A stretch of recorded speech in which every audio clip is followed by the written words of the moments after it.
আরাফার দিনের রোজা নিয়ে আমাদের দেশে প্রতি বছরই গন্ডগোল। কোন দিন রোজা রাখবো? এটা কি হাজিরা অবস্থান করছে ওই দিন, নাকি আমি যে দেশে আছি সেই দেশে যখন জিলহজের 9 তারিখ হবে? আরাফার দিনে বিশেষ আমল সমূহ জানতে চাই। আরাফার দিনে একদিকে হাজী সাহেবদের জন্য আমল, আরেকটা হলো যারা আরাফার ময়দানে নাই তাদের জন্য আমল।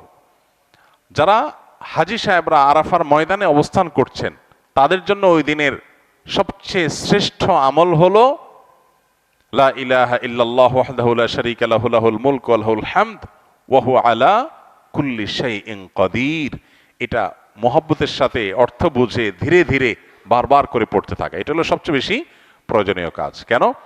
কারণ নবী করিম সাল্লাল্লাহু আলাইহি সাল্লাম বলেছেন যে খায়রুদ দুআ দুআ ইয়াউমি আরাফা, আরাফাত দিনের দোয়া হলো শ্রেষ্ঠ দোয়া। ও খায়রু মা কুলতু আনা ওয়ান নাবিয়্যুনা মিন ক্বাবলি, নবীজি বলেছেন আমি আর আমার পূর্বের যত নবী রাসূল এসেছেন সবাই যত দোয়া আল্লাহর কাছে করেছে এর মধ্যে সবচেয়ে উত্তম হলো এটা, লা ইলাহা ইল্লাল্লাহু ওয়াহদাহু লা শারীকা লাহু লাহুল মুলকু ওয়া লাহুল হামদু ওয়া হুয়া আলা কুল্লি শাইইন কাদির। আল্লাহ ছাড়া সত্যিকারের কোনো মাবুদ নাই। লা ইলাহা ইল্লাল্লাহ ওয়াহদাহু লা শারীকা লাহু, তিনি একক এবং তার কোনো শরীক নাই। লাহুল মুলক ওয়া লাহুল হামদ, রাজত্ব এবং প্রশংসার অধিকারী একমাত্র তিনি। ওয়া হুয়া আলা কুল্লি শাইইন কাদির, তিনি সব কিছু করতে সক্ষম। বাহ্যিক দৃষ্টিকোণ থেকে এই বাক্যগুলোর মধ্যে কোনো প্রার্থনা নাই, তাহলে এগুলোকে দোয়া বলা হচ্ছে কেন? সেটা নিয়ে অনেক আলাপ আছে এবং মুহাদ্দিসিনে কেরাম একমত যে এইগুলো দোয়া। এখানে আল্লাহ রাব্বুল আলামিনের কাছে পরোক্ষভাবে নিজের চাওয়াকে পেশ করা হচ্ছে, আল্লাহর শক্তিমত্তার কথা জাহির করে আল্লাহর কাছে নিজের সবকিছুই নিবেদন করা হচ্ছে পরোক্ষভাবে, এটাও দোয়াই। তো এটা হলো আরাফার ময়দানে যারা হাজির অবস্থান করবেন তারা সবচেয়ে বেশি পড়বেন। অনেক উলামায়ে কেরাম অবশ্য বলেন যে এই দোয়া অর্থাৎ লা ইলাহা ইল্লাল্লাহু ওয়াহদাহু লা শারীকা লাহু লাহুল মুলকু ওয়া লাহুল হামদু ওয়া আলা কুল্লি শাইইন কাদির, আরাফার দিনে, আরাফার বাইরে যারা পৃথিবীর বিভিন্ন প্রান্তে গায়রে হাজি যারা আছি তারাও পড়তে পারেন, বরং আরাফার দিনে তাদের এটা পড়া উচিত এবং এ ব্যাপারে অনেকে রেকমেন্ড করেন। তাহলে একটা করণীয় পেলাম, লা ইলাহা ইল্লাল্লাহু ওয়াহদাহু লা শারীকা লাহু এটা পড়া, এবং আরাফাতের দোয়াকে সবচেয়ে শ্রেষ্ঠ দোয়া বলা হয়েছে। এই জন্য হাজী সাহেবরা বিশেষ করে যারা সেখানে অবস্থান করছেন ওই দিন একেবারে সূর্য ডুবা পর্যন্ত, জোহর থেকে নিয়ে সূর্য ডুবা পর্যন্ত পুরো সময়টা দোয়ার ভিতরে ডুবে থাকা, এটা হলো সবচেয়ে বড় কাজ। আর যারা আরাফায় নাই, আরাফার বাইরে আছে, যারা হজে যাচ্ছেন না, তারা আরাফার দিনটাতে তারা রোজা রাখবেন। আরাফার দিনের রোজা নিয়ে আমাদের দেশে প্রতি বছরই গন্ডগোল বা মতপার্থক্য দেখা দেয়, কোন দিন রোজা রাখবো? এটা কি হাজিরা অবস্থান করছে ওই দিন, নাকি আমি যে দেশে আছি সেই দেশে যখন জিলহজের 9 তারিখ হবে? তো এটা নিয়ে উভয় পক্ষেই দলিল আছে, যুক্তি আছে, দুই মতেরই সপক্ষে আলেমদের বক্তব্য আছে।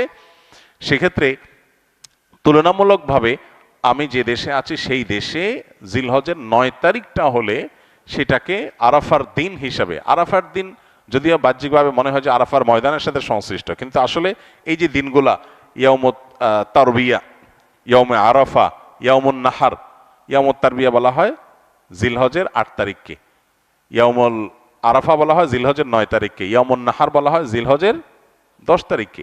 এখন এই নামগুলো যদিও হাজিদের হজের সাথে রিলেটেড, কিন্তু হজের বাইরে যারা আছে তাদের জন্য আপনার ফিকহের কিতাবগুলোতে বিভিন্ন দ্বীনি কিতাব পুস্তকে ইয়াউমে তারবিয়া, ইয়াউমুন নাহার বলা হয়েছে। এর মানে এইটা না যে হাজিদের সাথে মিল করতে হবে, যে দেশে যেটা হবে সেটাই প্রযোজ্য হয়। তো সেই আলোকে ইয়াউমে আরাফা আপনি যেখানে অবস্থান করছেন সেখানকার 9 তারিখ হিসাবে রোজা রাখতে পারেন। যদি আপনার কাছে বেশি মনে হয় যৌক্তিক যে না হাজিদের অবস্থানের সাথে মিল করে রাখাটা, যেহেতু নামের মধ্যেই ইয়াউমে আরাফা আছে, অতএব ওইটা আমি রাখবো, তো সেক্ষেত্রে আমি সেটাও করতে পারেন, কোনো অসুবিধা নেই। কোনো কোনো রেওয়ায়েতের আলোকে জিলহজের প্রথম 9 দিনের প্রত্যেক দিন রোজা রাখা উচিত, কারণ মা মিন আইয়ামিন আল আমালুস সালিহু ফিহিন্না আহাব্বু ইলাল্লাহ মিন হাযিহিল আইয়াম, বুখারীর হাদিস রয়েছে। এই দশকটাতে এমনি নেকামল করা উচিত, অতএব নফল রোজা আপনি প্রথম সবগুলো দিন রাখতে পারেন, তাহলে আর কোনো ইখতিলাফের ঊর্ধ্বে এমনিই উঠে গেলেন। অতএব আরাফার দিনে আরাফাতের বাইরে যারা আছেন তারা রোজা রাখবেন, আর আরাফাতে যারা আছেন তারা কি করবেন? ওই যে লা ইলাহা ইল্লাল্লাহু ওয়াহদাহু লা শারীকা লাহু বেশি বেশি পড়বেন, আর বেশি বেশি আল্লাহর কাছে দোয়া করবেন। দোয়াটা অবশ্য আমরা আরাফাতে যারা নাই তারাও করতে পারি। জিলহজের প্রথম দশক শুধু কোরবানির পশু কেনা বেচার দশক নয়, এই দশক ইবাদতের দশক, এই দশক আমলের দশক। নবী করিম সাল্লাল্লাহু আলাইহি সাল্লাম বলেছেন, মা মিন আইয়ামিন আল আমালুস সালিহু ফিহিন্না আহাব্বু ইলাল্লাহ মিন হাযিহিল আইয়াম। কিলা ইয়া রাসূলুল্লাহ ওয়ালাল জিহাদু ফি সাবিলিল্লাহ? ক্বাল ওয়ালাল জিহাদু ফি সাবিলিল্লাহ। নবীজি সাল্লাল্লাহু আলাইহি সাল্লাম বলেছেন, জিলহজের এই 10 দিন, পহেলা জিলহজ থেকে 10ই জিলহজ পর্যন্ত, এই 10টা দিন নেক আমল করলে আল্লাহর কাছে এর মর্যাদা, মাহাত্ম্য, ফজিলত এত বেশি যে অন্য কোন সময়ের অন্য কোন আমলে আল্লাহ এত খুশি হন না বা আল্লাহর কাছে এত প্রিয় না, এই দশকের ভালো কাজ আল্লাহর কাছে যত বেশি প্রিয়। এই দশক উপলক্ষে আমরা 10টি কাজ করব। জিলহজের প্রথম 10টি দিন এবং এই 10টি রাত রমজানের পরে ইবাদতের সবচাইতে গুরুত্বপূর্ণ, তাৎপর্যপূর্ণ, ফজিলতপূর্ণ দশক এবং মৌসুম। জিলহজের প্রথম দশকের যত গুরুত্ব কোরআন হাদিসে এবং সালাফে সালেহীনের আমলের মধ্যে বর্ণিত হয়েছে, আমাদের সমাজে এই 10টা দিনের ইবাদতের ব্যাপারে মানুষের অবহেলা যেন ততটাই চরমে। ইসলাম জিলহজের প্রথম 10 দিনের যত গুরুত্ব, যত তাৎপর্য বর্ণনা করেছে, এর ছিটে ফোটাও আমাদের সমাজে সচরাচর চোখে পড়ে না। আমরা কোরবানির পশুর হাট কিংবা গরু ছাগলের আনাগোনা দেখে জিলহজ মাস আসছে সেটা টের পাই, অনুভব করতে পারি। অথচ সাহাবা ইকরাম রিদওয়ানুল্লাহি তাআলা আলাইহিম আজমাইন তারা জিলহজের প্রথম 10টি দিন ইবাদতের ব্যাপারে এত বেশি মাশগুল হতেন, এত বেশি রত থাকতেন যে তাদের বাজারে ঘাটে জিলহজের প্রথম দশকের আলামত বোঝা যেত। সাহাবী আবু হুরায়রা রাদিয়াল্লাহু তাআলা আনহু এবং কোন সাহাবী জিলহজের প্রথম দশক এলে বাজারে যেতেন শুধুই তাকবীর পাঠের উদ্দেশ্যে, কোনো কেনা বেচার উদ্দেশ্যে না। উদ্দেশ্য ছিল বাজারে গিয়ে বাজারে দুনিয়াদারিতে মগ্ন মানুষগুলোকে জিলহজের প্রথম দশকের ইবাদতের ব্যাপারে স্মরণ করানো। এই জন্য বাজারে গিয়ে এই দশকে বলতেন আল্লাহু আকবার, আল্লাহু আকবার, লা ইলাহা ইল্লাল্লাহু, আল্লাহু আকবার, আল্লাহু আকবার ওয়া লিল্লাহিল হামদ।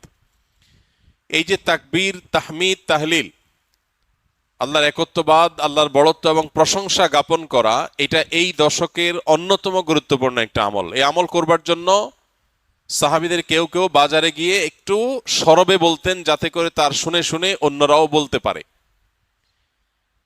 মিডল ইস্টের কোন দেশের কোন এলাকাতে একটি চমৎকার দৃশ্য জিলহজের প্রথম 10 দিন উপলক্ষে দেখা যায়। সেটা হলো বিভিন্ন বাসাবাড়ির গেইটে, গ্যারেজে, বিভিন্ন সুপার শপ, শপিং মল, ছোট বড় দোকান ইত্যাদিতে ছোট্ট একটা ডিভাইস সেট করে সেখানে তাকবীরের অডিও অনবরত চালু করে রাখা হয়। মৃদু ভলিউমে হালকা আওয়াজে যে তাকবীরের ধ্বনি চালানো হয়, এটার উদ্দেশ্য পথচারী বা আশপাশ দিয়ে যারা যাবে তাদের জন্য স্মরণ হয় যে এই দশকে নবী আলাইহিস সালাম নির্দেশ করেছেন ফাকসিরু ফিহিন্না মিনাত তাকবীরি ওয়াত তাহলিলি ওয়াত তাহমিদ।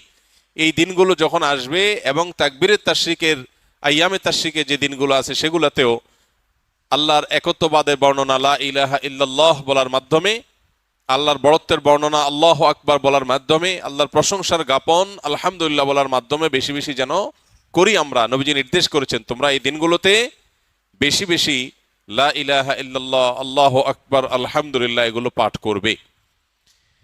এই জন্য ভাইরা আমার, আমাদের কর্তব্য হলো জিলহজের প্রথম দশকের ইবাদত, এর তাৎপর্য, এর আমল, এর গুরুত্ব, এর মাহাত্ম্য এই সম্পর্কে সমাজে জানাশোনা যেন বাড়ে, সচেতনতা যেন বাড়ে। এই হারিয়ে যাওয়া বা অনেকটাই মানুষের আমল থেকে সরে যাওয়া, ছুটে যাওয়া এই বিষয়টাকে যেন পুনরায় জিন্দা করা যায়, এই জন্য আমাদের ভূমিকা রাখা দরকার। আমরা যদি প্রত্যেকটা মানুষ যার যার জায়গা থেকে সিদ্ধান্ত গ্রহণ করি যে জিলহজের প্রথম দশক উপলক্ষে কোরআন এবং হাদিসের আলোকে যে করণীয়গুলো আছে এগুলো একজন ইমানদার হিসাবে আমি আমল করব, আরো 2-4-5 জন মানুষকে আমি অ্যাওয়্যার করব, সচেতন করব, ইনশাআল্লাহ অনেকটা হারিয়ে যাওয়া এই আমলগুলো নতুন করে পুনরায় জিন্দা হবে, জীবিত হবে। চেষ্টা করা যাবে তো ইনশাআল্লাহ? প্রিয় ভাইরা আমার, আমাদের মধ্যে কেউ যদি বাজারে যায়, চায়ের দোকানে যায় এবং যে একটু যদি জোরে আল্লাহু আকবার, আল্লাহু আকবার, লা ইলাহা ইল্লাল্লাহু, আল্লাহু আকবার, আল্লাহু আকবার ওয়া লিল্লাহিল হামদ, তাকবীর, তাহমিদ, তাহলিল যদি পাঠ করে, কোনো কাজ নাই, কোনো কারণ নাই, চায়ের দোকানের আড্ডার মধ্যে গিয়ে একটু উচ্চস্বরে তাকবীর পাঠ করেছে কেউ, তাহলে সমাজের মানুষ সেটাকে নেগেটিভলি দেখবে, মনে করবে লোকটার মাথায় সমস্যা কিনা, হঠাৎ করে তাকবীর কেন বলল। অর্থাৎ এই পরিমাণ গাফলতিতে আমরা নিমজ্জিত হয়ে গেছি যে আল্লাহর জিকিরটা আমাদের কাছে অস্বাভাবিক আর গাফলতিটা স্বাভাবিক হয়ে গেছে। এই পরিস্থিতি থেকে উম্মতকে বাঁচাবার জন্য আমরা একটু চেষ্টা করতে পারি না ইনশাআল্লাহ? স্কিলের ভাইরা যারা আছেন, বিশেষ করে ছুটি হয়ে যাবে, বাড়িতে যাবেন, ঘরে যখন একটু প্রবেশ করবেন, ঘরের লোকজন বিভিন্ন কাজে আছে, একটু মৃদু ভলিউমে, ডিস্টার্ব করার মতো আওয়াজে না, একটু মৃদু ভলিউমে আপনি যদি তাকবীর বলে উঠেন, হয়তো আরেকজনের স্মরণ হবে ইনশাআল্লাহ।